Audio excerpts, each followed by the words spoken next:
You know, a company that's interested in learning more about ovarian cancer, what are, just kind of run us through what your Lunch and Learn is all about. You get somebody like me, or you get another fellow survivor, or you get a husband or sister of a survivor that come in and talk to you about the impact that ovarian cancer has. The state of Kentucky, we had 2,100 cases diagnosed last year, and of that, 75% of those women have already passed away.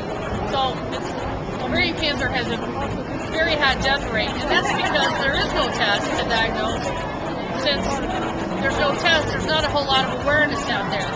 Even though it's a low risk factor for lifetime risk for cancer, it has a 75%, only a 25% survival rate over a 5-year period, and that's terrible.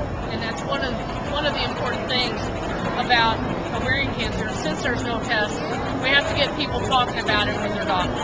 Absolutely. So the Lunch and Learn. So I tell them about risk factors. I tell them the impact that ovarian cancer has as far as statistics. And that doesn't mean every person is statistic, but it's important that if you have certain symptoms, if you have bloating, if you have gas, a lot of heartburn, feeling full when you eat a little bit, change in bowel habits, change in weight. Some of our women have lost a lot of weight, some have gained weight.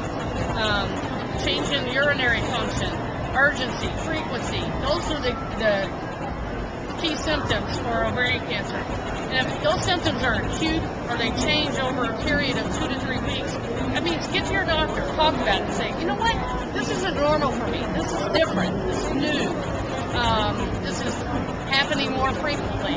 We need to take a look at it. Let's get some kind of ultrasound. Let's get a CT scan. Let's take a look at what's going on.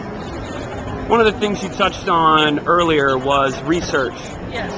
Research to find a cure. Research for new drugs. Right.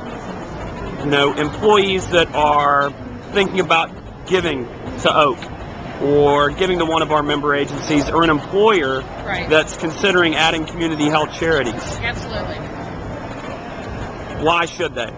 Well, the money is going directly to the charity, and like when you give to Oak, you can earmark that for research. You can earmark it for a grant. Our money stays here in the community. Oak sponsors a grant program through the James Graham Brown Cancer Center for ovarian cancer research. That money stays in the community, and that's very important for people to know that their money is staying home, but yet it could be providing education, it could be providing awareness, it could be providing research dollars, and it could be that dollar that you give is the dollar that throws them over to find the cure. And we hope so. Absolutely. We hope so. All right. Oak and Community Health Charities, champions for health. Absolutely.